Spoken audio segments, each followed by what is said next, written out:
বেরিয়ে এলো থলের বিড়াল। স্পষ্ট হলো ইসরায়েল কেন বাশার আল আসাদকে উৎখাত করেছিল, ইসরায়েলের উদ্যোগের পেছনে কি কারণ ছিল। সম্প্রতি ফাঁস হওয়া এক গোপন নথি থেকে জানা গেছে, সিরিয়ার প্রেসিডেন্ট বাশার আল আসাদকে দীর্ঘদিন ধরে ইসরায়েল গোপনে টার্গেট করেছে। নথিতে ইঙ্গিত মিলেছে, সিরিয়ায় ইরানি প্রভাব ঠেকাতে আসাদকে হটানোর পরিকল্পনা ছিল ইসরায়েলের এক স্ট্র্যাটেজিক এজেন্ডার অংশ। বাশার আল আসাদের পতনের পর ৯ মাস পেরিয়ে গেছে।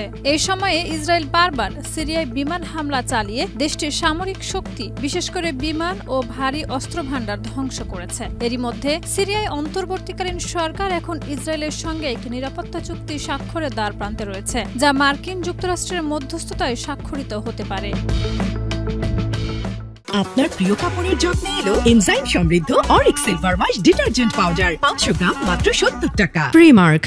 মূলত তাদের 4টি কৌশলগত লক্ষ্য রয়েছে। প্রথমত, আরব দেশগুলোর সঙ্গে সম্পর্ক স্বাভাবিকীকরণ প্রক্রিয়াকে পুনর্জীবিত করা। দ্বিতীয়ত, নিজেদের আঞ্চলিক ও আন্তর্জাতিক গ্রহণযোগ্যতা বাড়ানো। তৃতীয়ত, সিরিয়ায় ইরান ও লেবাননে ইসলামপন্থী দলের প্রভাব হ্রাস করা। এবং চতুর্থত, গোলান মালভূমিতে নিজেদের দখল বৈধতা দেওয়ার চেষ্টা। এসব লক্ষ্য অর্জনের মাধ্যমে ইসরায়েল মধ্যপ্রাচ্যে নিজের প্রভাব জোরদার করতে চায়।